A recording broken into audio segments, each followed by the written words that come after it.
11 বছর পর বাড়ির বড় ছেলে আজিয়ান আইমান আজও বাড়ি ফিরছে। আজকে পুরো বাড়ি ফুল দিয়ে সাজানো হয়েছে। তানিশা আইমান পুরো বাড়ির তদারকি করছেন যেন কোথাও কোনো কিছুর খামতি না থাকে। তার একমাত্র ছেলে এত বছর পর দেশে ফিরছে। আদিয়াত আইমান একটু নিশ্চিন্ত, কারণ তার সঙ্গে রাগ করে আদ্র এত বছরে বাড়িতে আসেনি। পড়ালেখা শেষ হওয়ার পরেই ইংল্যান্ড থেকে সেখানেই বিজনেস শুরু করেছে। সেখানে টপ 10 জনের মধ্যে একজন আজিয়ান আইমান আদ্র। এয়ারপোর্টে 4টা গাড়ি এসে থামলো। গাড়ি থেকে কালো পোশাক পরা 10 জন লোক বের হলো, তাদের হাতে ফুলের তোড়া। 11-12.15 এয়ারপোর্টে থেকে বের হয়ে আসে 6 ফুট উচ্চতার লম্বা বলিষ্ঠ দেহের যুবক। গায়ে তার কালো কোট, ফর্সা গায়ে কালো কোট দারুণ লাগছে। কালো পোশাক পরা লোকগুলো সামনে এগিয়ে ফুল দিয়ে শুভেচ্ছা জানায়। আপনারা গাড়ি নিয়ে বাড়িতে ফিরে যান, আমি পরে আসব। একজন লোক বলল, কিন্তু স্যার। কোনো কিন্তু নয়, আপনারা ফিরে যান। সবাই আদ্রর রাগ সম্পর্কে জানে, তাই আর কথা বাড়ালো না, চলে গেল। আদ্র একটা বাইক নিয়ে বের হয়ে গেল। মেঘ, এই মেঘ, কোথায় তুই? জানিস তো আজকে আদ্র ভাইয়া বাড়ি ফিরছে, সবাইকে ফুপিদের বাড়িতে যেতে হবে। না আপু, আমি যাব না, তোমরা যাও। কেন যাবি না? দেখ মেঘ, ফুপি রাগ করবে, আর তুই এত বছরে ওই বাড়িতে একবারও যাসনি। আজকে যদি না যাস তাহলে ফুপি কষ্ট পাবে। প্লিজ চল না। তুই যদি না যাস তাহলে আমিও যাব না। প্লিজ চল না। এবার নীরবতা ভেঙে উঠে দাঁড়ালো মেঘ। কি রে, এত কি ভাবছিস তুই? হঠাৎ অনুর কথায় ধ্যান ফিরল মেঘের। তপ্ত নিঃশ্বাস ফেলে বলল, আচ্ছা তুই যা, আমি আসছি। বলে চলে গেল অনু। এদিকে মেঘ তো বলে দিল সে যাবে, কিন্তু তার মন থেকে ভয় যেন কাটছে না। আদ্র ভাইয়া নিশ্চয়ই এত বছরে তাকে ভুলে গেছে।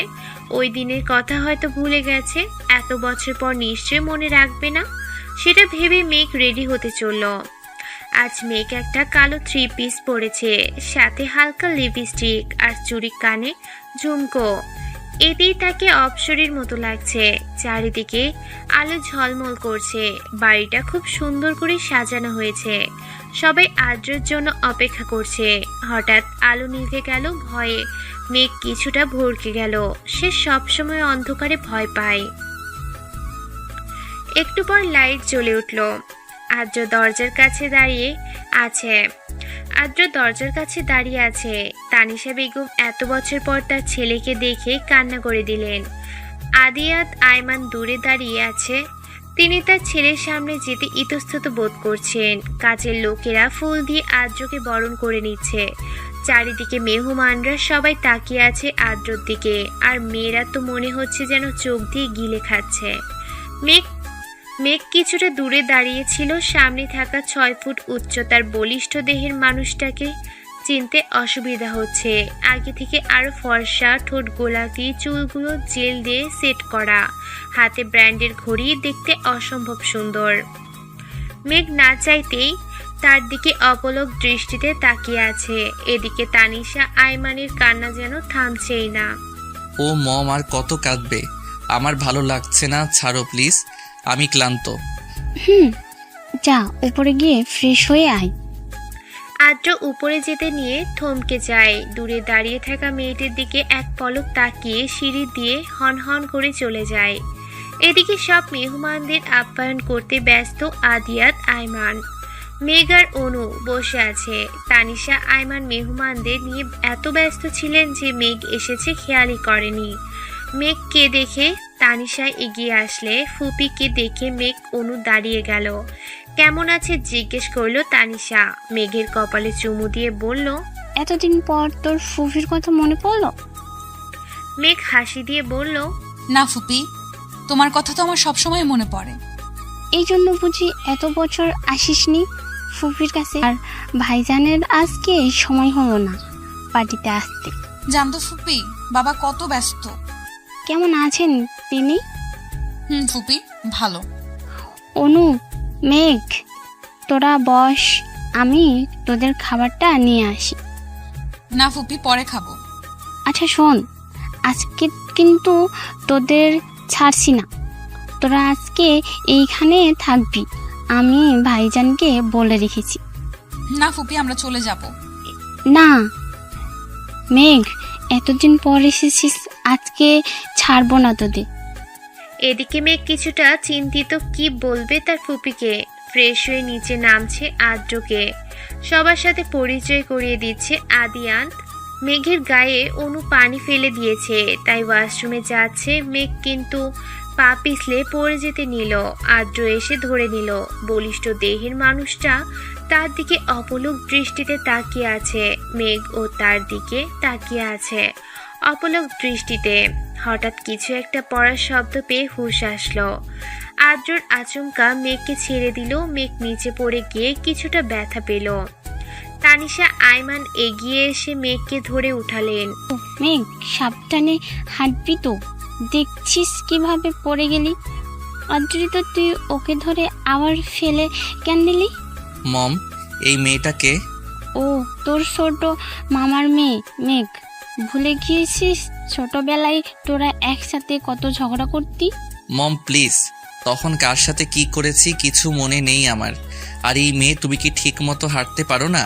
মেঘ রাগে গজগজ করছে। তাকে ধরতেই বা বলল কে, ছাড়তেই বা বলল কে? ছেড়েই যদি দিবি তাহলে ধরতে কেন গেল? নিচে পড়ে তার কোমর শেষ। বাদর হনুমান মনে মনে বিড়বিড় করে বলছে মেঘ। এই মেয়ে, কি বলছি শুনছো না? হঠাৎ আদ্রর কথায় হুঁশ ফিরে মেঘের। মনে মনে আর কয়েকটা বকা দেয় মেঘ। সেদিন আদ্রের বাড়ি থেকে অনু আর মেঘ চলে আসে। ফুপি কিছুতেই রাজি হচ্ছিল না। পরে মেঘ তাকে মায়ের অসুস্থতার কথা বুঝিয়ে চলে আসে। ভোরবেলা থেকে বৃষ্টি শুরু হলো। সকালের ঘুম আর ভাঙছিল না মেঘের। এদিকে মা ডাকাডাকি করছে, ঘুমের ঘোরে শুনতে পেল। তাড়াতাড়ি ওঠ, ভার্সিটিতে যাবি না? ঘুম ঘুম চোখে ঘড়ির দিকে তাকিয়ে দেখলো বেলা 8:30 বাজে। মেঘ চিন্তিত হয়ে পড়ল, কখন রেডি হবে, কখন নাস্তা খাবো এবং ভার্সিটিতে যাব। তড়িঘড়ি করে বিছানা থেকে উঠল মেঘ। দ্রুত রেডি হয়ে বের হলো। মা আর অনু ডাইনিং টেবিলে বসে আছে। মা, তুমি একটু আগে ডেকে দিতে পারলে না? বলতে বলতে ডাইনিং টেবিলে বসলো মেঘ। তোকে 7টা থেকে ডাকছি। অনু, তুই কি আজ ভার্সিটিতে যাবি? না মেঘ, আজ যাবো না, তুই যা। অনু আর মেঘ দু বোন। অনু অনার্স 3য় বর্ষে আর মেঘ 1ম বর্ষে। নাস্তা করে বাইরে এসে দেখলো তুমুল বৃষ্টি হচ্ছে। কোনো রিক্সাও আশেপাশে দেখছে না মেঘ। হঠাৎ একটি রিক্সার দেখা পেল মেঘ, কিন্তু 50 টাকার ভাড়া 150 টাকা। অগত্যা রাজি হয়ে রিক্সায় উঠে পড়ল মেঘ। রিক্সাওয়ালার ছোট পলিথিন দিয়ে নিজেকে ঢাকার চেষ্টা করল মেঘ, কিন্তু ভার্সিটিতে পৌঁছাতে ভিজে জুবুথুবু হয়ে গেল।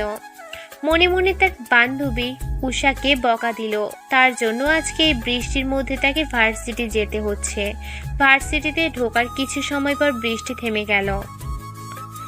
মেঘ ভার্সিটির ভিতরে লাইব্রেরি রুমে অপেক্ষা করছে উষার জন্য। হঠাৎ পিছন থেকে উষা মেঘকে ডাক দিল। কিরে, তুই তো পুরো কাকভেজা হয়ে আসছিস। কিছুটা রেগে বলল, এত সময় লাগে তোর? নিজেই আসতে বললি, এখন এসে দেখি তোর কোনো খবরই নেই। সরি মিক, বৃষ্টি তো সেই জন্য দেরি হয়ে গেছে। তোর ওই সরি তোর কাছে রাখ, আমার শরীর পুরো ভিজে গেছে। আর কি দরকারি কথা বলবি যা তোর ফোনে বলা যাচ্ছিল না, এখানেই বলতে হবে? উষা কিছুটা চিন্তায় পড়ে গেল। কি করে বলবে মেঘকে নীলের কথা, সেটা ভাবতে লাগলো। হঠাৎ মেঘের ডাকে হুঁশ আসলো উষার। কি বলবি বল উষা। বলছি। আসলে আমি আমি মানে কি আসলে আমি মানে কি? আসলে আমি একজনকে ভালোবাসি মেঘ। চোখ বন্ধ করে একদমে কথাগুলো বলল উষা। মেঘ উষার কথা শুনে বিস্মিত হয়ে চেয়ে রইল। চোখ খুলে উষার দেখলো মেঘ এখনো তার দিকে তাকিয়ে আছে। কিছু বল মেঘ, আমি সত্যি নীলকে ভালোবাসি। মেঘ কিছু সময়ের জন্য যেন অন্য জগতে চলে গেছিল। উষার কথায় হুঁশ আসে। কি, তুই নীলকে ভালোবাসিস? নীল, মেঘ, উষা 3জন খুব ভালো বন্ধু। এই ক্লাসেই পড়ে। তাহলে আমাকে কেন বলছিস? নীলকে বল। বলবো তো কালকে, কিন্তু কিভাবে যে বলি। আর তাছাড়া কাল তো ভার্সিটিতে একটা প্রোগ্রাম আছে, কি জানি আসবে চিপসকে হয়ে। আদিয়াত আইমান নাকি কি যেন নাম। হঠাৎ আজিয়ান আইমান নাম শুনে অবাক হলো মেঘ। মনে মনে ভাবলো আদ্রের কথা। আদ্রের কথা না, ওনার নাম তো আদ্রিয়ান আয়মান আদ্র। উনি এইখানে আসবেনই বা কেন? কিরে, কি ভাবছিস মেয়ে? না কিছু না। তাহলে এটাই কথা থাকলো, কলেজে তুই নীলকে প্রপোজ করছিস। আর শোন উষা, কালকে তুই একটা শাড়ি পরে আসবি। তাহলে তোকেও শাড়ি পরে আসতে হবে মেঘ। যেহেতু কাল অনুষ্ঠানে সবাই শাড়ি পরে আসবে, তাই তোকেও পরে আসতে হবে। এদিকে আদ্র কার সাথে যেন কথা বলছে। ফোনটা রেখে দিয়ে একটা ডেভিল হাসলো আদ্র। মনে মনে বলল, তৈরি থেকো জান, কাল থেকে তোমার শাস্তি শুরু। আমি যতটা কষ্ট পেয়েছি এই 11 বছর, তার থেকে বেশি কষ্ট তুমি পাবে জান। রেডি থেকো। সকালবেলা মায়ের চিৎকারে ঘুম থেকে জেগে উঠল মেঘ।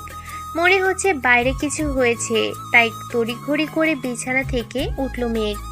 হায় হায়, আমার শখের মুরগিটা কে চুরি করলো? অনু মাকে সান্ত্বনা দিচ্ছে। মেঘ গিয়ে দেখলো তার মায়ের শখের মুরগিটা কে যেন চুরি করে নিয়ে পালিয়েছে। ও মা, কি শুরু করলে সকালবেলা? একটা মুরগির জন্য কেউ এইভাবে চিৎকার করে? মেঘ, মারোটা শখের মুরগি ছিল। জানি, এখন চিৎকার করে কান্নাকাটি করলে কি চোর সেটা বাড়িতে এসে দিয়ে যাবে নাকি?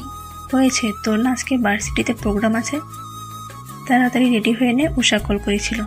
মেঘ হাতে নীল চুড়ি, কানে ঝুমকো, কপালে টিপ, হালকা লিপস্টিক, কাজল, এতটুকুতেই মেঘ অপরূপ সুন্দর লাগছিল। চুলগুলো খোলা হাওয়ায় উঠছিল। অনু মেঘের ফোন দিতে এসে আয়নার মেঘের প্রতিবিম্ব দেখে বলল, বাহ মেঘ, তোকে তো আজ পুরীর মতো লাগছে। ঘুরে তাকালে বলল, তাই বুঝি? অনু মেঘের কাছে এসে কপালে চুমু দিয়ে বলল, অনেক সুন্দর লাগছে। ভার্সিটির সামনে দাঁড়িয়ে আছে উষা। মেঘ রিক্সা ভাড়া মিটিয়ে উষার সামনে এসে দাঁড়ালো। কিরে মেঘ, আজকে তো তোকে পুরো হুড়পড়ির মতো লাগছে। আমি যদি ছেলে হতাম তাহলে এখনই উঠিয়ে নিয়ে চলে যেতাম। উষা থাম, আর তোকেও তো আজ কম সুন্দর লাগছে না। নীল তোকে দেখলেই পাগল হয়ে যাবে। সত্যি বলছিস? সত্যি। কথা বলতে বলতে ভার্সিটিতে ঢুকলো মেঘ উষা। চারদিকে বেলুন আর ফুল দিয়ে সাজানো হয়েছে। স্টেজের দিকে চোখ পড়লো মেঘের, যেখানে একটা নাম ঝলঝল করছে। নামটার দিকে এক পলক তাকিয়ে তপ্ত নিঃশ্বাস ফেললো মেঘ। মেঘ দেখ, মেয়েরা আজকে এত সেজেগুজে বসে আছে, মনে হচ্ছে কারোর জন্য অপেক্ষা করছে। এবার চল। দেখে মনে হচ্ছে কারো আসার অপেক্ষা করছে। কালো পাঞ্জাবি পরে নীল আসছে মেঘেদের কাছে। উষা তার দিকে অপলক দৃষ্টিতে তাকিয়ে আছে। কিরে, তোদের আসতে এত লেট হলো কেন? আমরা তো কখন এসেছি, তোর তো কোনো দেখা নেই। জানিস তো আজকে আমার উপর কত দায়িত্ব। ভাইয়া সব দায়িত্ব আমাকে বুঝিয়ে দিয়েছে, এত দায়িত্ব সামলে আসতে দেরি হয়ে গেল। নীলের বড় ভাই ভার্সিটির প্রিন্সিপাল, আর আজকে তো আদ্রিয়ান আয়মান আসছে, সেজন্য মেয়েরা আজ সেজে গুজে হাজির হয়েছে। হাজারো মেয়ের ক্রাশ হচ্ছে আদ্রিয়ান আয়মান, টপ বিজনেসম্যানদের মধ্যে একজন। তাছাড়া তিনি ভার্সিটিতেই ডোনেশন দেন। আজকে চিফ গেস্ট হয়ে আসছেন আদ্রিয়ান আয়মান, আর অনেক নামি দামি লোকজন আসবে। একটা ছেলের জন্য এতগুলো মেয়ে সেজেগুজে বসে আছে। মেঘ জানিস তো, আদ্রিয়ান আয়মানকে দেখার অনেক শখ আমার। ওনার কথা আমি শুনেছি, কিন্তু দেখিনি কখনো। থাম তুই, একটা ছেলের জন্য এরকম করছিস? আর তুই না আজকে নীলকে প্রপোজ করবি, ভুলে গেলি? না আমি আসলে আজ নীল খুব ব্যস্ত। মনে হচ্ছে আজ যদি করি, যদি না করে দেয় তখন। আর এত ভাবতে হবে না তোকে, গিয়ে বলে তো দেখ। কিরে, তোরা দুজন কি ফিসফিস করে বলছিস? কিছু না তো। কিছু না? আর শোন, মেঘ আর উষা তোরা দুজন সামনে দাঁড়াবি। আর মেঘ, তোকে ভাইয়া বলছে চিফ গেস্টকে স্বাগত জানাতে। আর উষা, তুমিও মেঘের সাথে থেকো। আচ্ছা নীল, আমার কিছু কাজ আছে, আমি এখন আসছি। সবাই আদ্রিয়ান আয়মানের জন্য ওয়েট করছে। পরপর 5টি গাড়ি এসে থামলো। তার মধ্যে থেকে একটি গাড়ি থেকে নেমে এলো 26 বয়সের সুদর্শন এক যুবক। পরনে নীল স্যুট, তার তার ব্যান্ডের ঘড়ি, চুলগুলো জেল দিয়ে সেট করা, কালো সানগ্লাস পরা।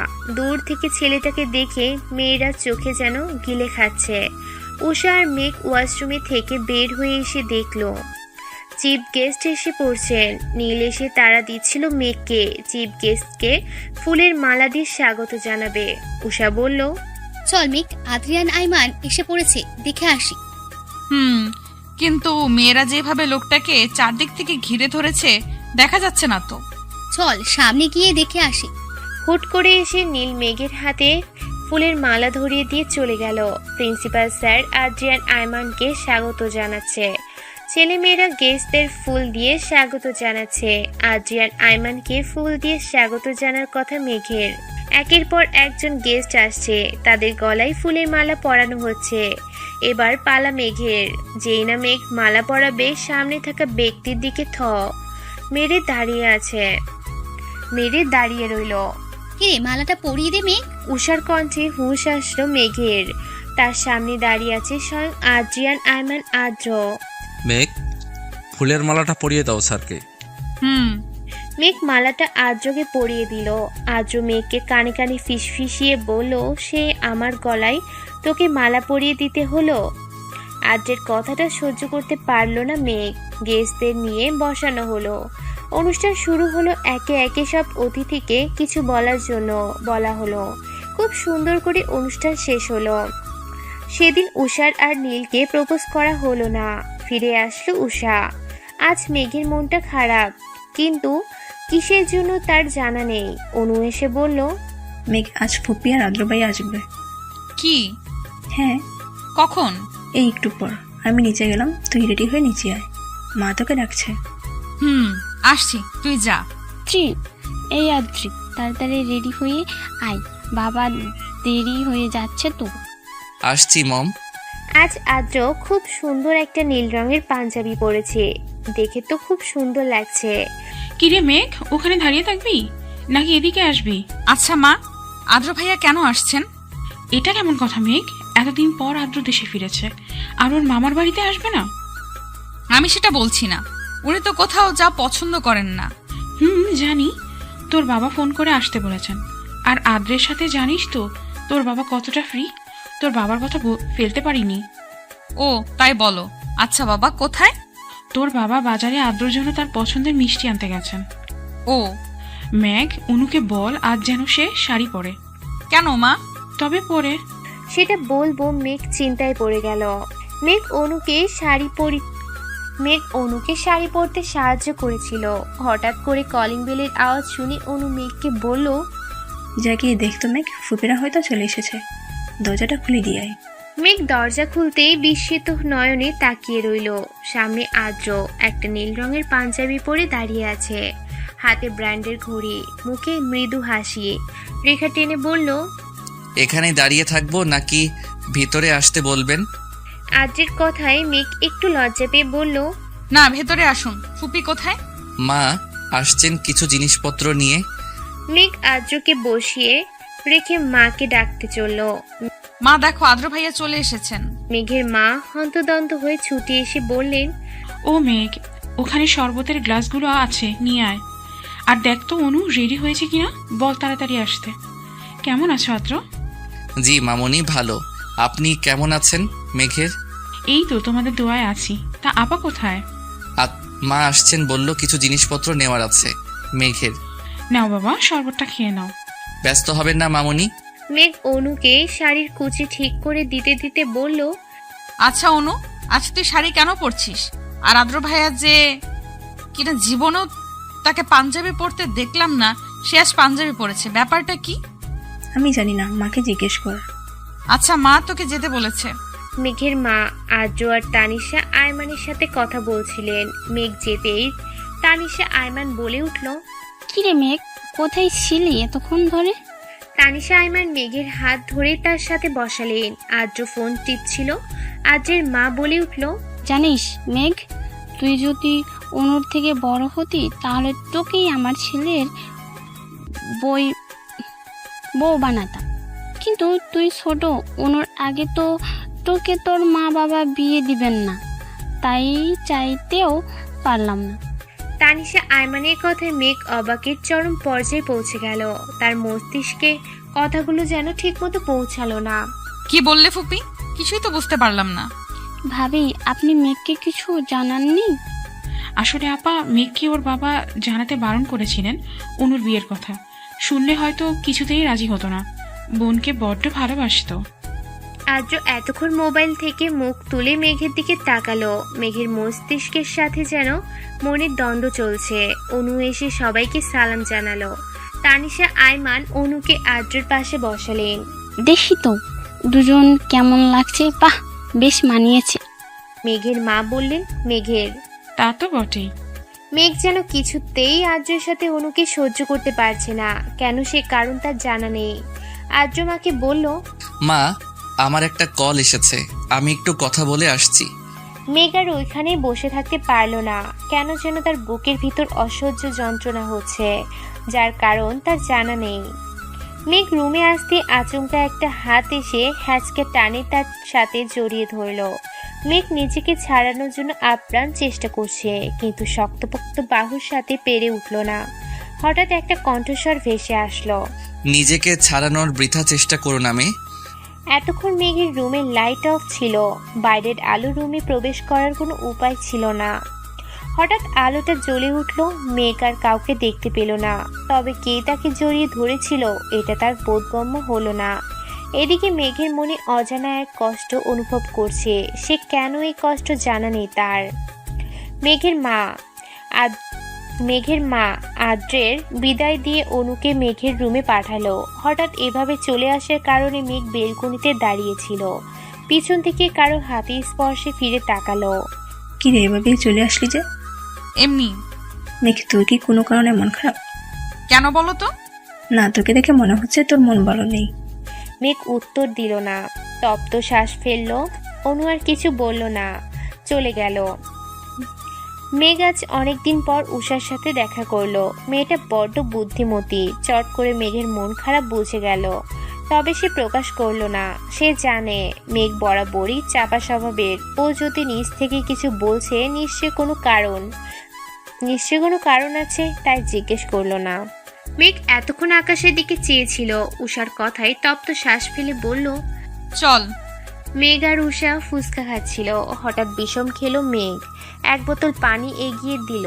একটা হাত মেঘ তাড়াতাড়ি পানির বোতলটা নিয়ে পানি খেলো। এতক্ষণে পানি খাওয়ার চক্করে সামনে থাকা ব্যক্তিটির দিকে তাকাতেই ভুলে গিয়েছিল। ছেলেটি সুদর্শন যুবক, অপলক দৃষ্টিতে তাকিয়ে আছে মেঘের দিকে। উষার কণ্ঠে হুঁশ ফিরল মেঘের। মেঘের জন্য পানি আনতে গিয়েছিল উষা। মেঘ, ঠিক আছিস তুই? এই নে পানি। মেঘ বলল, আর লাগবে না। সামনে থাকা লোকটি বলল, কেউ সাহায্য করলে তাকে ধন্যবাদ জানাতে হয় ম্যাম। ধন্যবাদ। আপনি যদি কিছু মনে না করেন তাহলে কি আপনার নামটা জানতে পারি? জি, আমি মেঘ। আমি নিবিড় সাহারিয়া। উষা মেঘকে চিমটি কেটে বলল, আর কিছু জানাবি নাকি এভাবে দাঁড়িয়ে থাকবি? মেঘ আর কিছু বলল না। ছেলেটার ফোন আসাতে পিছনে ফিরে কথা বলছিল। ততক্ষণে মেঘ আর উষা চলে গেল। নিবিড় পিছনে ফিরতে আর মেঘকে দেখতে পেল না। তপ্ত শ্বাস ফেলে বলল, কে তুমি মায়াবতী? এ কোন মায়ায় জড়ালে আমায়? অন্যদিকে আদ্র ফোনে কার সাথে যেন কথা বলছিল। ওদিকের কাজ সব ঠিকঠাক? লোকটি উত্তর দিল। জি স্যার। কলটা কেটে আদ্র বলে উঠল, আর কিছু সময়ের অপেক্ষা করো যান, আমি সবকিছু ঠিক করে দিব। আজ অনেকদিন পর মেঘ ভার্সিটি গেল। উষা মেঘের জন্য অপেক্ষা করছিল। মেঘকে দেখতে পেয়ে এগিয়ে আসলো। কিরে মেঘ, কেমন আছিস? এই তো ভালো, চল ক্লাসে যাই। মেঘ আর উষা পা বাড়াতে একটা ছেলে মেঘ বলে ডেকে উঠল। পিছনে তাকাতেই দেখতে পেল একটা সুদর্শন যুবক তার দিকে এগিয়ে আসছে। কাছে আসতেই মেঘ বলল, আপনি এখানে কি করছেন? তাহলে তুমি আমাকে চিনতে পেরেছো? আমি এই ভার্সিটিতেই পড়ি আর তোমার সাথেই। তোমাকে দেখতে পেলাম তাই আসলাম। ও, কিন্তু আগে তো আপনাকে কোনোদিন ভার্সিটিতে দেখিনি। আসলে আমি ততটা ভার্সিটিতে আসি না। আচ্ছা চল, ক্লাস শুরু হয়ে যাবে। মেঘ পা বাড়াতে নিবিড় আবার বলে উঠল। মেঘ, আমরা কি বন্ধু হতে পারি? কিছুটা ইতস্তত বোধ করছিল। উষা বলল, আচ্ছা ঠিক আছে, কোনো সমস্যা নেই। আজ থেকে আমরা ফ্রেন্ড হলাম। চলো ক্লাসে যাই।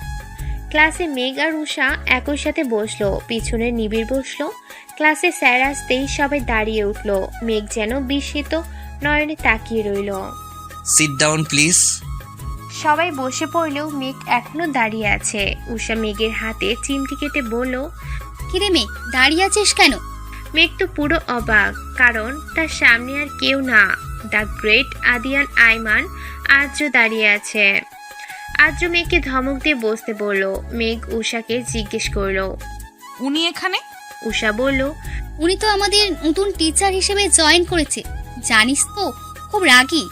আর তুই কি ওনাকে চিনিস নাকি? হ্যাঁ, উনি আমার কাজিন হয়। তবে আর কাউকে বলবি না, আদ্র ভাইয়া ব্যক্তিগত লাইফ আলাদা রাখতে পছন্দ করেন। তো স্টুডেন্টস, তোমাদের গতকাল যে পড়া দিয়েছি সেগুলো কি কমপ্লিট হয়েছে? আর যে না পারো তারা ক্লাসের বাইরে গিয়ে দাঁড়াও।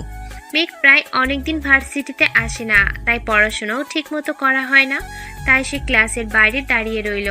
আদ্র মেঘের দিকে একবার তাকিয়ে আবার সবাইকে জিজ্ঞেস করলো। তো বাকি সবার পড়া কমপ্লিট? হঠাৎ নিবিড় বলে উঠল। স্যার আমার পড়া হয়নি। তাই সে ক্লাসের বাইরে এসে মেঘের সাথে দাঁড়ালো। মেঘকে অন্য ছেলের পাশে দেখে আদ্রের বুকে ভেতরটা হঠাৎ কেঁপে উঠল।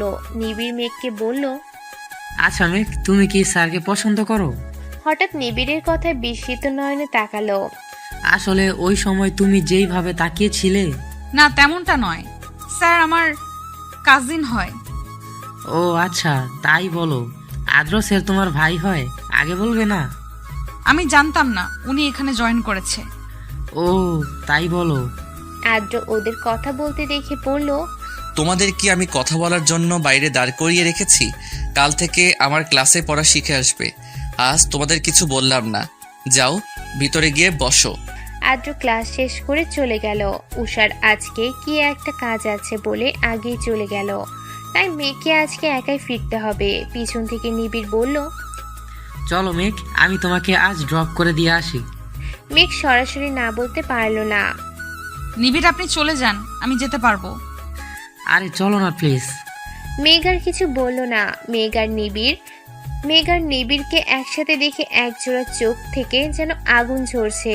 মনে হচ্ছে যেন সে আগুন সব কিছু জ্বালিয়ে পুড়িয়ে শেষ করে দিবে।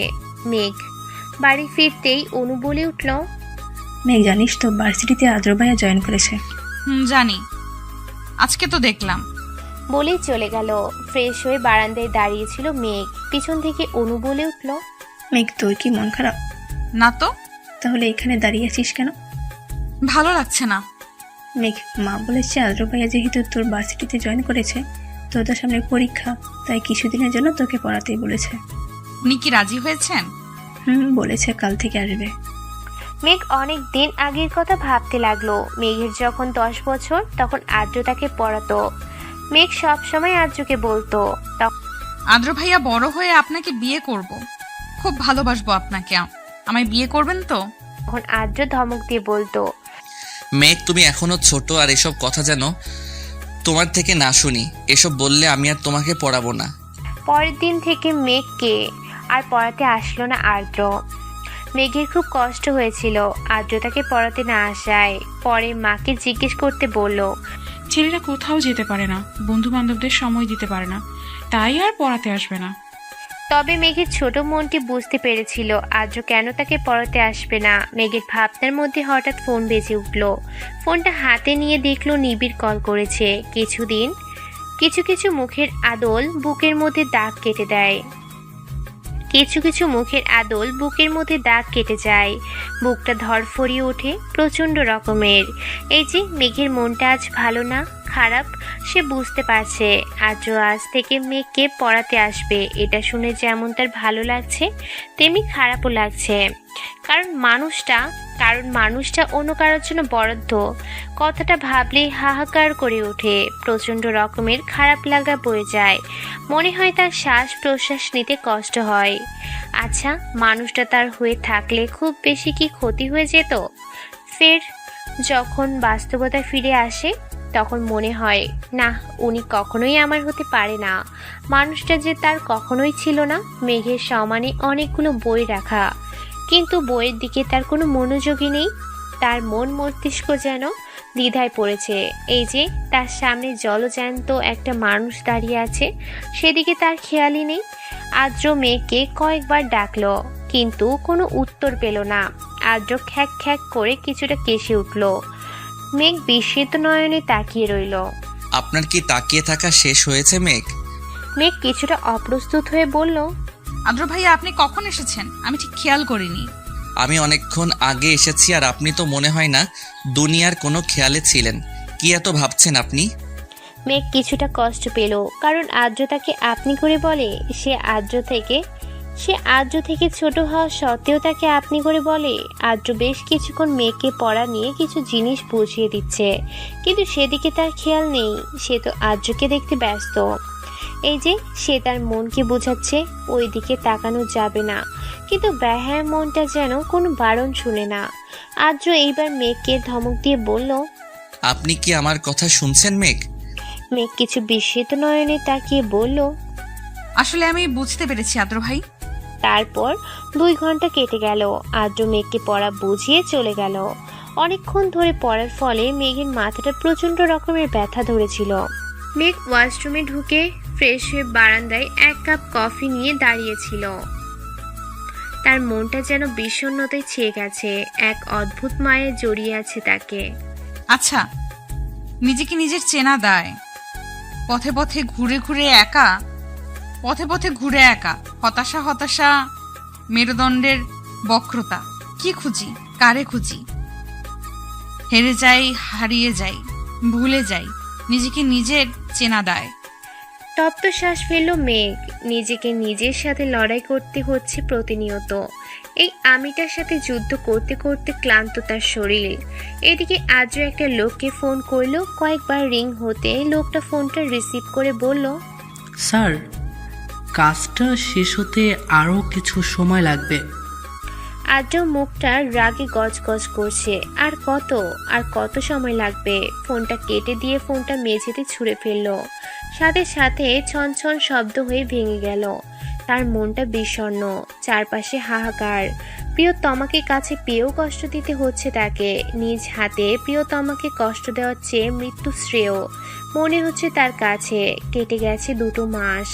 এই 2 মাসে আর্য মেঘকে প্রতিদিন পড়াতে আসতো। প্রায় বেশ কদিন ধরে আর্য আর মেঘকে পড়াতে আসে না। মেঘের মনটা এই জন্য খারাপ হয়। নিবিড়ের সাথে এই 2 মাসে বন্ধুত্বটাও গাঢ় হলো। নিবিড় বুঝতে পারে মেয়েটা আর্যকে ভালোবাসে, কিন্তু প্রকাশ করে না। নিবিড় একটা রেস্তোরাঁয় বসে মেঘের জন্য অপেক্ষা করছে। মেয়েটার জন্য বড্ড মায়া হয়। তারও যদি পারত তাহলে ওর জীবনের সব কষ্ট দূর করে দিত। চেষ্টা করেও বারবার ব্যর্থ হয়। মায়াবতীর কষ্ট লাঘব করতে নিবিড় কফিতে চুমুক দিতে মেঘ তড়িঘড়ি করে রেস্তোরাঁয় ভিতরে ঢুকলো। নিবিড় ইশারা দিতেই পাশে এসে বসলো। আজ নিবিড় অনেকটা সাহস নিয়ে জিজ্ঞেস করলো, মেঘ, তুমি কি আদ্র স্যারকে ভালোবাসো? নিবিড় এমন প্রশ্নে মেঘ অবাক হলো না। ছেলেটা হয়তো একদিনে বুঝে গেছে, তাই আর কথা ঘুরালো না, সরাসরি জবাব দিল, হ্যাঁ, ভালোবাসা আদ্র ভাইকে আমি ছোটবেলা থেকেই ভালোবাসি। ছোট থেকেই ওনার জন্য আমার একটা অনুভূতির সৃষ্টি হয়েছিল, কিন্তু আমি এই অনুভূতি বুঝতে পারি তখন যখন উনি আমার থেকে দূরে চলে যান। জানো তো, প্রিয় মানুষের শূন্যতা বড় কাদায়। কথাগুলো বলার সময় মেঘের চোখ দিয়ে অশ্রু ঝরছিল। মেঘের চোখে জল দেখে নিবিড় ভিতরে চিনচিন ব্যথা অনুভব করছে। নিবিড় মেঘকে জিজ্ঞেস করলো, মেঘ, তুমি কি আদ্র স্যারকে বলেছো তুমি ওনাকে ভালোবাসো? না, এখন আর বলে লাভ নেই। উনি কখনো আমার হবে না। অনু আপুর সাথে বিয়ে ঠিক হয়ে গেছে, আর উনি আমাকে পছন্দ করেন না, ভালোবাসে না আমাকে। একবার বলে তো দেখো মেঘ। কি হবে বলে? উনি আমাকে ভালোবাসেন না। তবুও একবার বলে তো দেখো। এখনো সবকিছু শেষ হয়ে যায়নি মেঘ। এতে তোমাদের 3 জনের জীবন জড়িয়ে আছে। আমি পারবো না, আমার বোনের সুখ কেড়ে নিতে আমি পারবো না। আমি পারবো না বলেই মেঘ কান্না ভেঙে পড়ে। নিবিড় মেঘকে সান্ত্বনা দেওয়ার মতো ভাষা খুঁজে পাচ্ছে না। মেঘ কিভাবে তার বড় বোনের বিয়ে ভেঙে দিবে? কিন্তু আজ যদি মেঘ না বলতে পারে তাহলে ভিতরে দুমড়ে মুচড়ে শেষ হয়ে যাবে। প্রিয়তমাকে কি করে শেষ হয়ে যেতে দেখবে নিবিড়? হয়তো বলা হবে না প্রিয়তমাকে ভালোবাসার কথা, বলা হবে না তার অনুভূতির কথা। সব কথা অব্যক্ত রয়ে যাবে আজীবন। বাড়িতে এসে একটা সংবাদ শুনে মেঘের মাথায় আকাশ ভেঙে পড়ল। 3 দিন পর আর্য আর অনুর বিয়ে। মেঘের হৃদয়টা ভেঙে চুরমার হয়ে গেল। অনু এসে মেঘকে জড়িয়ে ধরে বলল, আর তো কয়েকদিন আছি মেঘ, তারপর তো শ্বশুরবাড়িতে চলে যাব। আর তোর সাথে গল্প করা হবে না। মেঘের চোখ দিয়ে দু ফোঁটা জল গড়িয়ে পড়লো। সবার অগোচরে সেই জলে মুছে নিল মেঘ। ও আপু, তুমিও না মন খারাপ করছো কেন? আমি তো যাব তোমার সাথে দেখা করতে, তখন অনেক গল্প করব।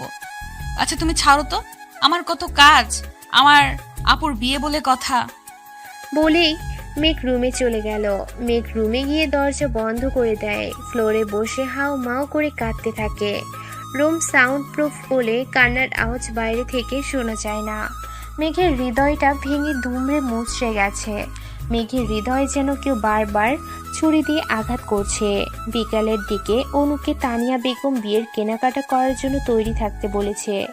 অনু মেঘের রুমে গিয়ে কয়েকবার ডাকলো, কিন্তু কোনো সাড়া পেল না। ও মনে করলো হয়তো ঘুমিয়ে আছে, তাই বিরক্ত করলো না। অনু তৈরি হয়ে মেঘের রুমে এসে বসলো। ও আপু, আমি কেন যাব? তুই কেন যাবি মানে? তুই আমার বিয়ের শাড়ি থেকে শুরু করে যা যা প্রয়োজন সব কিছু নিজের পছন্দ করে দিবি। আর না শুনতে চাচ্ছি না মেঘ। মেঘ আর কথা বাড়ালো না, তৈরি হয়ে নিল। একটা কালো গাড়ির সাথে হেলান দিয়ে দাঁড়িয়ে আছে আদ্র। কালো কোট আর হাতে ব্র্যান্ডের ঘড়ি, চুলগুলো জেল দিয়ে সেট করা। সব সময়ের মতো আজকেও দেখতে সুন্দর লাগছে। মেঘ আর অনু এগিয়ে যেতে গাড়ির দরজা খুলে দিল আদ্র। মেঘ আদ্রের দিকে এক পলক তাকিয়ে তপ্ত নিঃশ্বাস ফেলে গাড়িতে উঠে বসলো। একটা বড় শপিং মলে এসে গাড়িটা থামলো। তারা তিনজন মিলে একটা শাড়ির দোকানে ঢুকলো। সব কিছুর আগে থেকেই কেনা হয়ে গেছে, শুধু শাড়িটা বাকি ছিল। অনু একটার পর একটা শাড়ি দেখছে আর মেঘকে বলছে, মেঘ একটা পছন্দ করে দে না, কোনটা নিব ভেবে পাচ্ছি না। আদ্র অনুকে বলল, আপনাদের এখানে না পছন্দ হলে অন্য দোকানে দেখতে পারেন। না না, আসলে কোনটা নিব ভেবে পাচ্ছি না। মেঘের নজর গেল একটা কালো শাড়ির দিকে। মেঘের কাছে লাল কালারটা ভালো লাগে, তবে কালো শাড়িটা যেন অসম্ভব সুন্দর লাগছে আজকে। মেঘ শাড়িটা অনুকে দেখিয়ে বলল, দেখো তো ওটা কেমন। অনু শাড়িটার দিকে একবার তাকিয়ে বলল, অনেক সুন্দর, কিন্তু ওটা তো কালো, আর বিয়েতে কালো পরবো না মেঘ। তারপর আরো বেশ কয়েকটা শাড়ি থেকে একটা পছন্দ করল অনু। আপনারা যান, আমার একটা ইম্পর্টেন্ট কল করার আছে, আমি আসছি। আজও মেঘের পছন্দের শাড়িটা কিনে নিল। বাইরে এসে দেখলো মেঘ আর অনু দাঁড়িয়ে আছে। যাওয়া যাক। কথাগুলো লিখে ডায়েরিটা বন্ধ করলো মেঘ। কাল অনুর গায়ে হলুদ। মেহমানরা আজ থেকে আসা শুরু করে দিয়েছে। অনু মেঘের রুমে এসে দেখেও চুপচাপ বসে রয়েছে। কি রে, এভাবে মন খারাপ করে বসে আছিস কেন? কি সব আবল তাবল বলছো? মন খারাপ করে কেন থাকবো? তাহলে রুমে বসে আছিস কেন? ও আপু, ভালো লাগছে না। অনুকে জড়িয়ে ধরে বলল, তুমি কি আমাকে ভুলে যাবে আপু? শোন, বলে যাব কেন? আমি কি দূরে কোথাও যাচ্ছি? আর আমি কি আমার এই ছোট্ট পাখিটাকে বলতে পারি? আর তুই মন খারাপ করবি না একদম। তুই যদি মন খারাপ করে বসে থাকিস তাহলে আমারও মনটা খারাপ হয়ে যাবে। মেঘ, আপুর বিয়েতে কই হই হুল্লার করবে তা না, রুমে বসে শোক পালন করছে। কথাটা বলতে বলতে রুমে ঢুকলো নিবিড়। আপনি এখানে? তুমি দাওয়াত দিতে ভুলে গেলেও আন্টি কিন্তু ভুলেনি। আমার তো মনে হচ্ছে তুমি না আন্টি আমার ফ্রেন্ড। আসলে আমি বলবো ভেবেছিলাম, বলা হয়ে ওঠেনি। আচ্ছা, তোমরা দুজন কথা বলো, আমি যাই। আমার ফ্রেন্ডরা কখন আসবে কল করে জিজ্ঞেস করতে হবে। মেঘ, তোমাকে এইভাবে ভালো লাগছে না? তোমার অধর কোণের হাসিটা নেই কেন? বিষণ্ণতায় জীবনটা ছেয়ে গেছে নিবিড়। আমার শ্বাস নিতে কষ্ট হয়, আমি আর পারছি না। মেঘ, নিজেকে সংযত করো, এভাবে চলে না। নিজের ওপর বিশ্বাস রাখো, সব ঠিক হয়ে যাবে। আচ্ছা নিবিড়, উনি আমার হলে কি খুব বেশি ক্ষতি হতো? নিবিড় তপ্ত শ্বাস ফেলল। তার মনে অনেক কথা অব্যক্ত রয়ে গেছে, হয়তো বলা হবে না কখনো। মেঘ, তোমাকে কখনো আমি বন্ধুর মতো দেখিনি। দেখেছিলাম আমার রাজ্যের রানীর মতো। মায়াবতী গল্প বলা হবে না, সব কথা অব্যক্ত রয়ে যাবে আজীবন। কালকে গায়ে হলুদের কোথায় কি হবে সেটা বুঝিয়ে দিচ্ছে তানিশা আইমান। আদিয়াত আইমান আদ্র কোথায় গিয়েছে জিজ্ঞেস করলেন। একটা বড় রেস্টুরেন্টে বসে আছে আদ্র, সাথে তার ভাই, যার সাথে ছোট থেকে বড় হয়েছে, ভাইয়ের থেকে বেশি বন্ধু, যার কাছে আদ্র সব কথা মন খুলে বলতে পারে। কি বল অদ্র, সে কখন এয়ারপোর্ট থেকে এসেছি, চুপ করে বসে আছিস কেন? আদ্র তপ্ত শ্বাস ফেলে বলল, কাল গায়ে হলুদ, মাঝখানে যদি একটা ভুল হয়ে যায় তাহলে আমাদের তিনজনের জীবন তছনছ হয়ে যাবে। এতদিন ভয় না করলেও এখন কিছুটা নার্ভাস ফিল করছি। আচ্ছা, মেয়েকে বলেছিস মনের কথা, নাকি এভাবে আরও নিজেকে কষ্ট দিবি? তুই এভাবে থাকলে ভালো থাকবি না আদ্র, এভাবে তোর ভালো থাকবে না। আমি চেষ্টা করছি সব কিছু ঠিক করার, কিন্তু বাবা যদি মেঘের কোনো ক্ষতি করে দেয়, আমি আমার জীবন নিয়ে ভাবি না, কিন্তু মেঘের কিছু হয়ে গেলে আমি বাঁচতে পারবো না। জয় তাকিয়ে আছে এক প্রেমিক পুরুষের দিকে, যে কিনা তার জীবনের থেকে বেশি ভালোবাসে তার প্রিয়তমাকে। আদ্র আর জয় বাড়িতে ফিরতেই তানিশা আয়মান আদ্রকে জিজ্ঞেস করলেন, এত দেরি হলো? আসলে মা, আমি আর জয় শপিং মলে গিয়েছিলাম। তুমি আলো না হও, আদার হয়ে থেকে যাও আমার জীবনে প্রতিটা রাত, তবু তুমি থেকে যাও আমার ঘোর লাগা মেঘ জড়ানো ভালোবাসায়। তোমার নামে সন্ধ্যা নামক আমার এই জীবনে। চারদিকে আলো ঝলমল করছে, মেহমানদের আনাগোনা বাড়ছে। অনু ওর ফ্রেন্ডদের সাথে পার্লারে গেছে। বাচ্চারা হইচই আনন্দে মেতে উঠছে। গায়ে হলুদের অনুষ্ঠান নিজ নিজ বাড়িতেই হবে। মেঘ, তুমি তৈরি হবে কখন? মেঘ পিছনে ঘুরে তাকাতেই দেখতে পেল সুঠাম দেহের অধিকারী একজন সুদর্শন যুবক, পরনে নীল পাঞ্জাবি, হাতে ব্র্যান্ডের ঘড়ি, চুলগুলো জেল দিয়ে সেট করা, অসম্ভব সুন্দর লাগছে। ও নিবিড়, এত লেট কেন হলো? লেট হয়নি ম্যাম। আর তুমি এখনো তৈরি হওনি? যাও তাড়াতাড়ি তৈরি হও। এই তো তৈরি হওয়ার জন্য যাচ্ছিলাম। অনুকে স্টেজে এনে বসানো হয়েছে। একে একে সবাই হলুদ দিয়ে যাচ্ছে। অনু তার কাজিনদের মেঘের কথা জিজ্ঞেস করেছিল কয়েকবার। বলেছে মেঘ তৈরি হচ্ছে। দূরে নিবিড় দাঁড়িয়ে আছে। হঠাৎ একটা মেয়ে এসে নিবিড়ের পাশে দাঁড়ালো। নিবিড় এক পলক তাকিয়ে আবার চোখ সরিয়ে নিল। এই যে মিস্টার, নাম কি? আমাকে বলছেন? যেহেতু আপনি এখানে দাঁড়িয়ে আছেন তো আপনাকেই বলছি। ও, আমি নিবিড় সাহারিয়া, মেঘের ফ্রেন্ড। ও, আমি তানিশা, মেঘের কাজিন। তো আপনি দাঁড়িয়ে আছেন কেন? আসলে মেঘের জন্য ওয়েট করছি, ও আসলে একসাথে যাব। মেঘ একটা হলুদ কালারের লেহেঙ্গা পরেছে, হাতে চুড়ি, হালকা লিপস্টিক, চোখে কাজল, সিম্পল মেকআপ, কানে ঝুমকো, সবকিছু ঠিকঠাক করে আয়নার সামনে দাঁড়ালো। হঠাৎ আলো নিভে গেল। মেঘ আলো নিভে যাওয়াতে ভয় পেল। তবে বাইরের কিছুটা আলো আসছে, তার মানে কি ওর রুমের লাইট নষ্ট হয়ে গেল? আচমকা একটা হাত এসে হ্যাঁচকে টান দিয়ে নিজের সাথে মিশিয়ে নিল। মেঘ আচমকা টান দিয়ে ওতে ভীত হলো। নিজেকে ছাড়ানোর আপ্রাণ চেষ্টা করলো, তবে লম্বা দেহের অধিকারী মানুষটার সাথে পেরে উঠল না। মেঘের কানের সামনে একটা কণ্ঠস্বর ফিসফিসিয়ে বলল, নিজেকে ছাড়ানোর বৃথা চেষ্টা করো না মেয়ে। আচ্ছা, এইভাবে সেজেছ কেন? আমাকে মাতাল করতে? আমি তো এমনিতেই মাতাল, তোমার মাতাল করা ভালোবাসায়।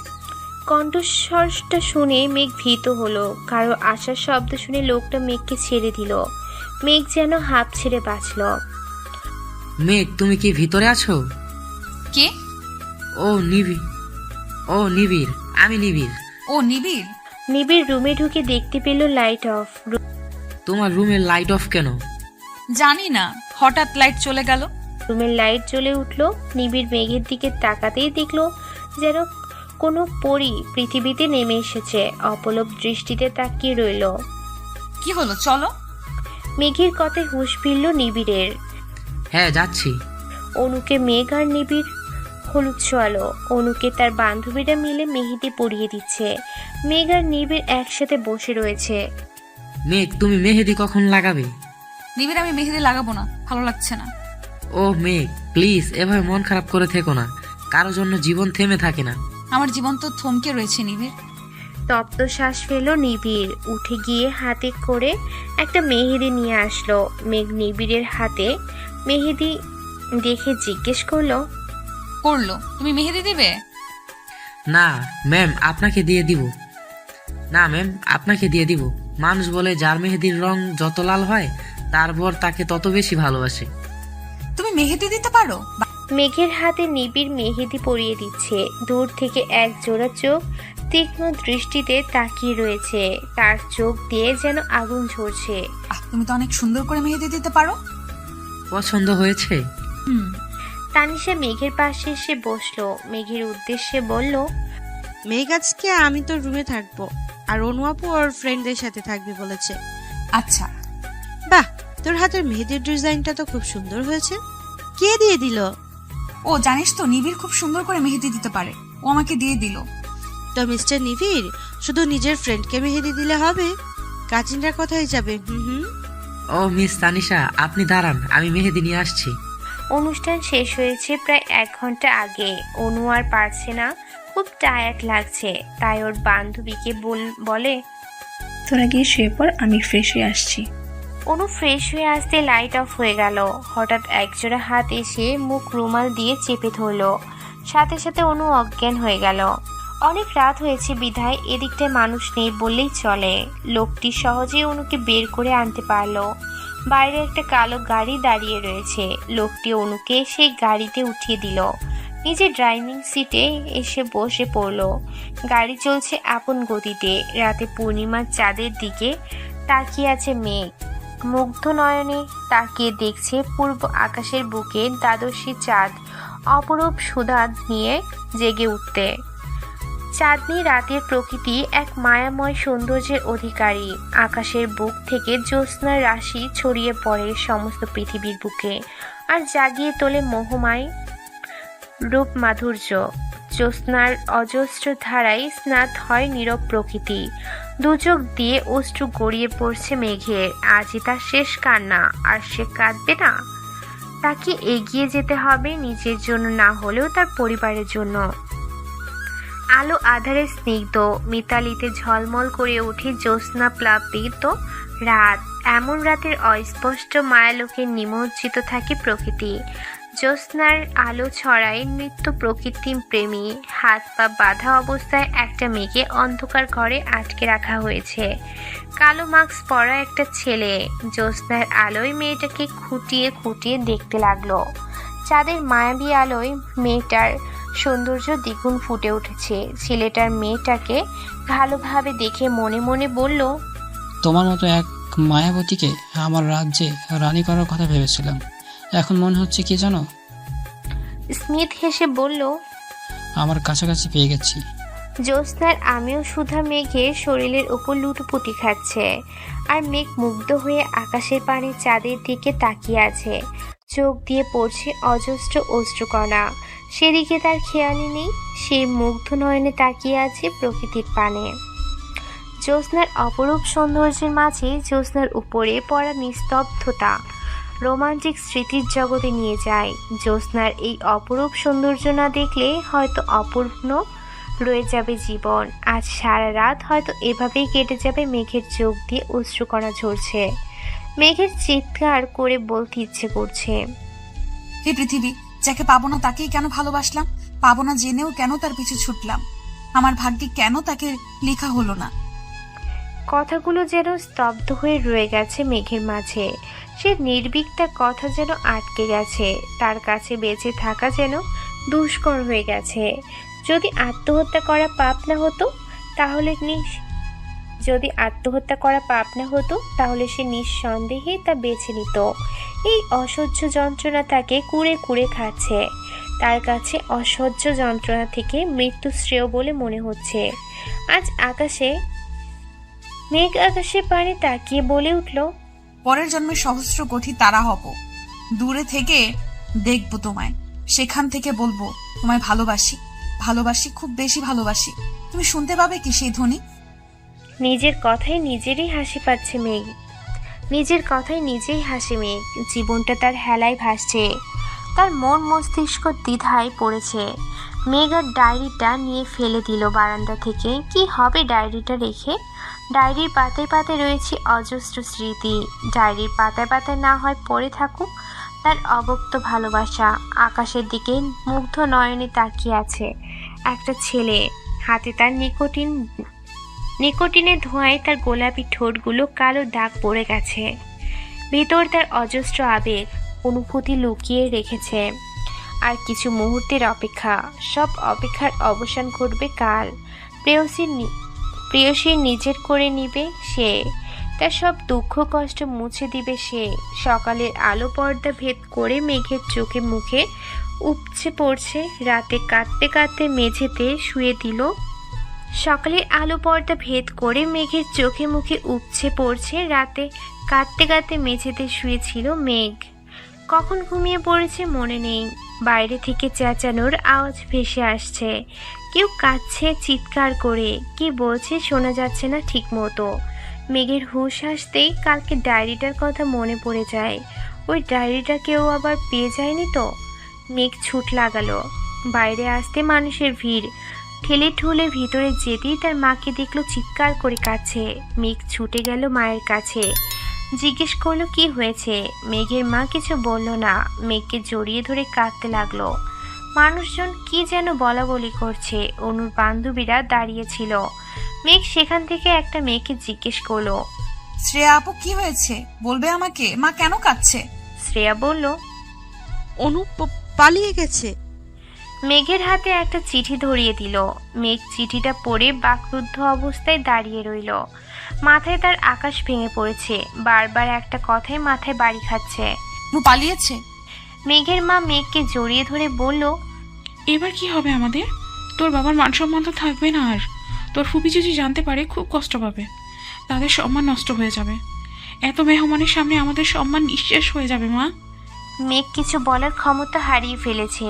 সব কিছু এলোমেলো লাগছে তার কাছে।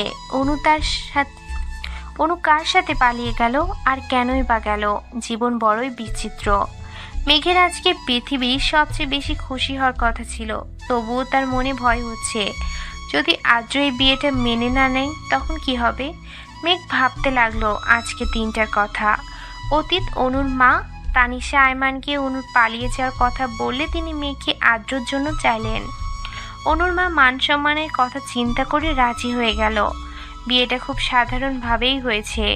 তানিশা আয়মান বলে দিয়েছে যাতে তাড়াতাড়ি সবাই বাড়িতে চলে আসে।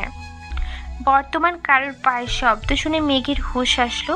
তানিশা আয়মান এসেছে। মেঘ ছলছল নয়নে তাকিয়ে রইল। তানিশা আয়মান মেঘের কাছে এসে মাথায় হাত বুলালেন। হঠাৎ মেঘ তানিশা আয়মানকে জড়িয়ে ধরে কাঁদতে লাগলো। আকস্মিক এমন ঘটনা বুঝতে সময় লাগলো। তানিশা আয়মানের মেঘকে বললেন, এই মেঘ, কান্না করছিস কেন? মায়ের কথা মনে পড়ছে বুঝি? মেঘের কান্না যেন থামছে না। তানিশা আয়মান মেঘের মাথায় আলতো করে হাত বুলাতে বুলাতে বলল, আর কাঁদবি না। একদম কাঁদতে কাঁদতে চোখের কি অবস্থা করেছিস বলতো? আমি জানি বিয়েটা মেনে নিতে তোর কষ্ট হচ্ছে, তবে আমি যে আজ যদি বিয়েটা না হতো তাহলে আত্মীয় স্বজনদের কাছে আমাদের সম্মান নষ্ট হতো। আমার ছেলেটা একটু বদমেজাজি, তবে খারাপ নয়। একটু মানিয়ে নিস, দেখবি খুব ভালোবাসবে তোকে। রাজরানী হয়ে থাকবি। আমি এখন যাই, আদ্রিকে পাঠিয়ে দিচ্ছি।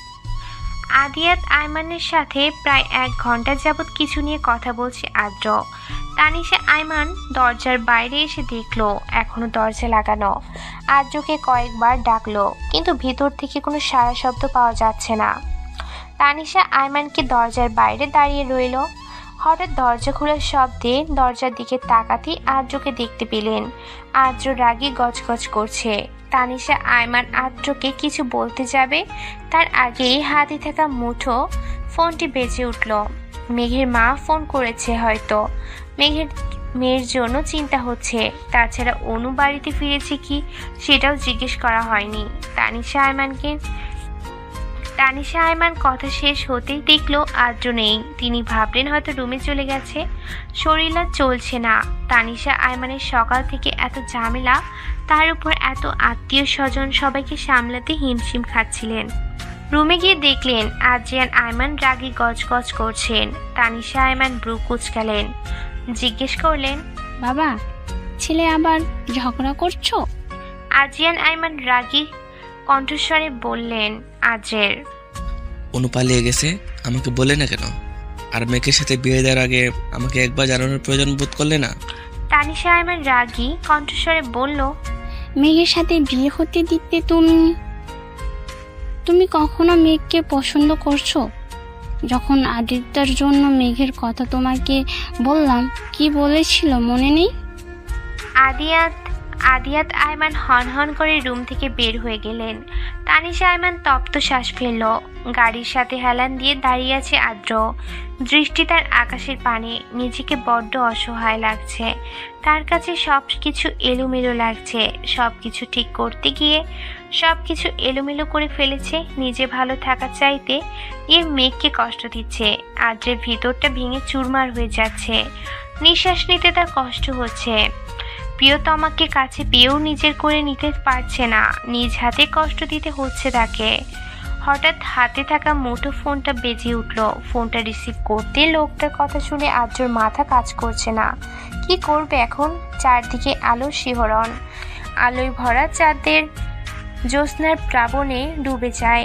চাঁদের রাতের মোহনীয় রূপ সৌন্দর্য প্রতিটি মানুষের মনে রঙ ধরায়।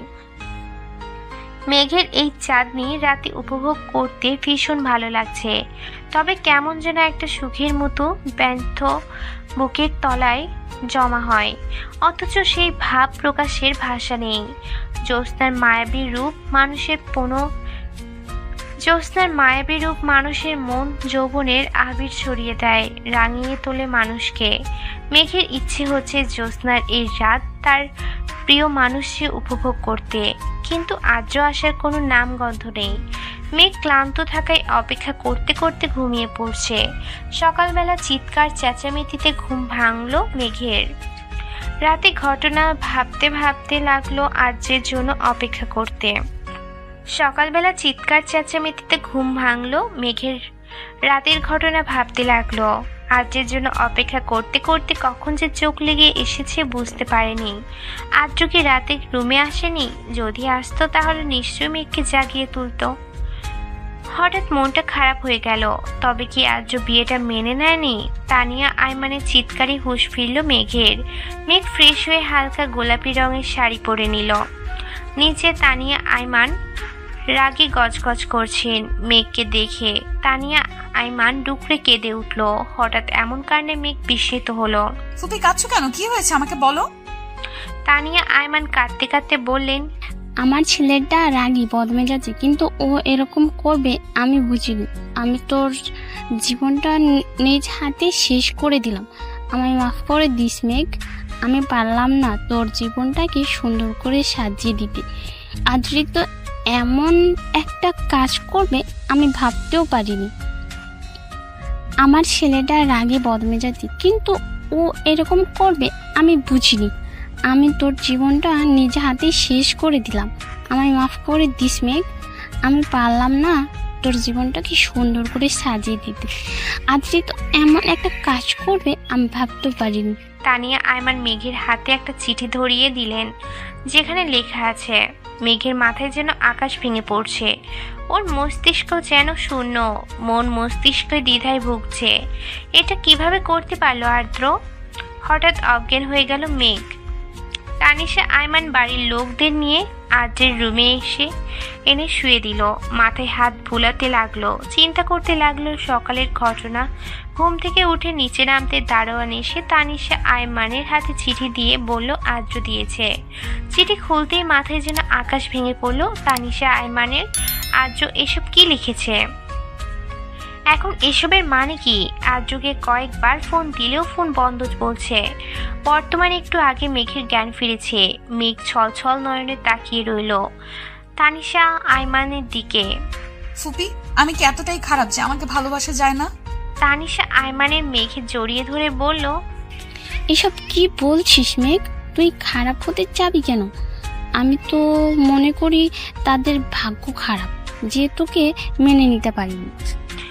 মেঘের চোখ দিয়ে অজস্র অশ্রু ঝরছিল। মেঘের জীবনটা কেমন এলোমেলো হয়ে গেছে।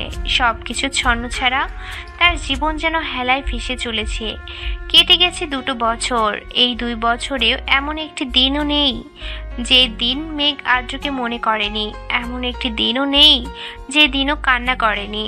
তবে দিন শেষে কারোর জীবন কারোর জন্য থেমে থাকে না। মেঘ উষার বিয়ের জন্য তৈরি হচ্ছে।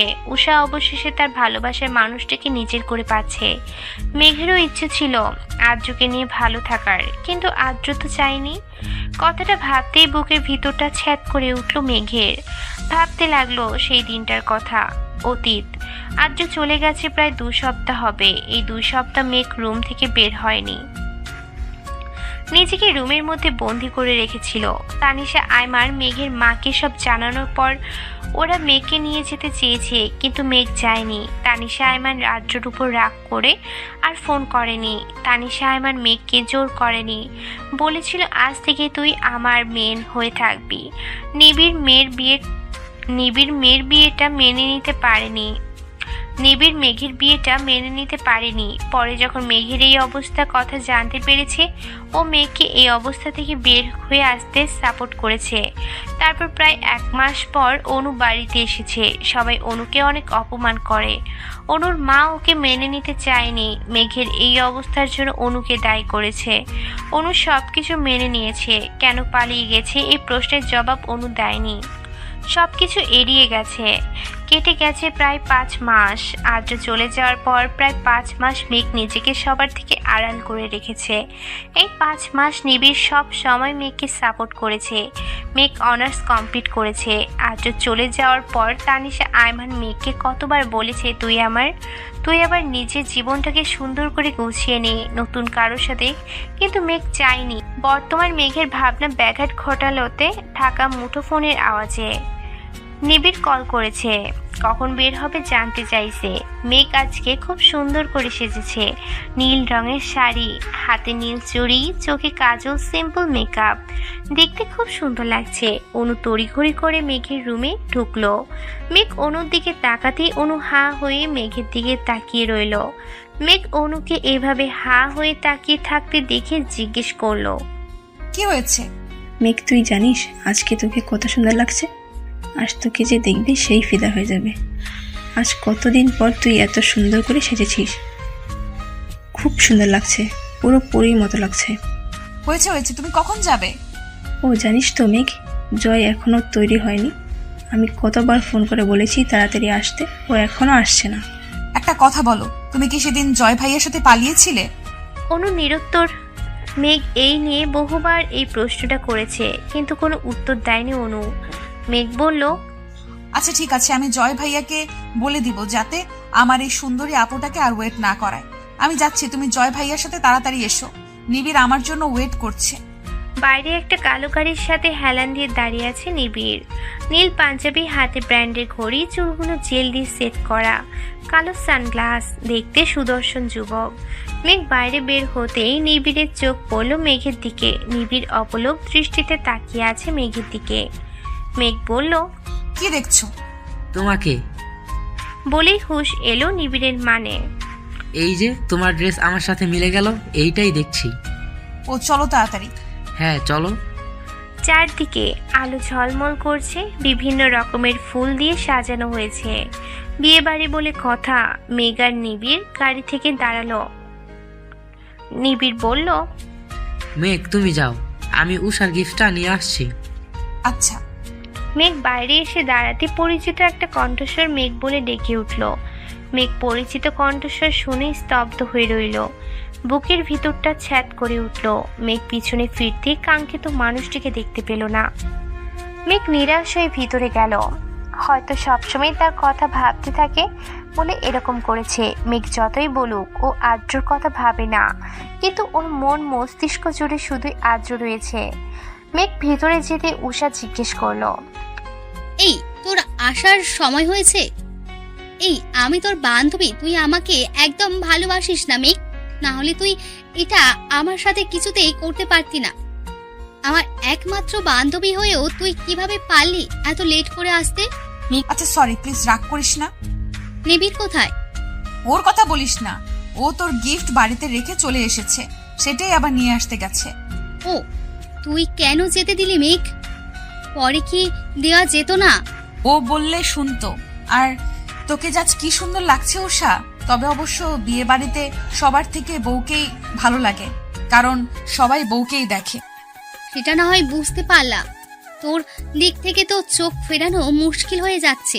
আমি যদি ছেলে হতাম তোকে নিয়ে এখনই গায়েব হয়ে যেতাম। রেস্টুরেন্ট বসে আছে আদ্র আর নিবিড়। নিবিড় নিজের রাগকে কন্ট্রোল করার চেষ্টা করছে। নিজেকে সংযত করে আদ্রকে প্রশ্ন করলো, আপনি এমন কেন করছেন? কেমন বুঝেও বুঝেও কেন এরকম করছেন? আপনি মেঘকে ভালোবাসেন? না। তাহলে ছেড়ে দিন। ও চাইলে আমি ডিভোর্স পেপারে সাইন করে দিব। নিবিড় তাচ্ছিল হাসল।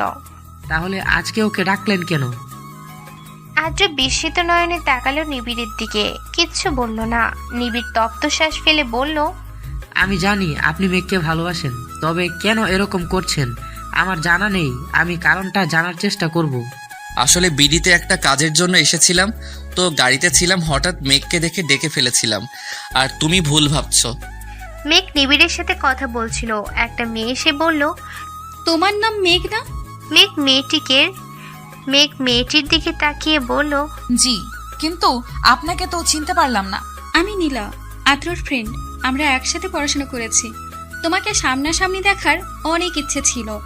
তোমার ভাগ্য দেখে খুব ঈর্ষা করতে ইচ্ছা করে, জানো? তুমি খুব ভাগ্যবতী। মেঘ যেন স্তব্ধ হয়ে গেছে। সে থই থই জ্বলে যেন মেঘ ভেসে যাচ্ছে। একটু আগে নীলা নামের মেয়েটার কথাগুলো বুকের ভিতর নুয়ে থাকা ভালোবাসার জ্বালাটুকু হাজার খানিক যন্ত্রণা দিচ্ছে। অতীত। নীলা নামের মেয়েটির কথা উপেক্ষা করে মেঘ পা বাড়াতে নীলা বলে উঠল, মেঘ, তোমায় আদ্র অনেক ভালোবাসে। মেঘ চোখ বন্ধ করে জোরে শ্বাস নিল। কেন ভালোবাসার কথা বলছেন আপনি? এই যে আদ্র ভাই আমাকে কখনো ভালোবাসেননি, এই যে আকাশ সমান ভালোবাসাকে ওনার কাছে অভিনয় মনে হতো, এই যে আমি ওনার জীবনের অভিশাপ, এই যে আমাকে উনি বিয়ে করে জীবনের সবচেয়ে বড় ভুল করেছেন, মেনে নিয়েছি তো।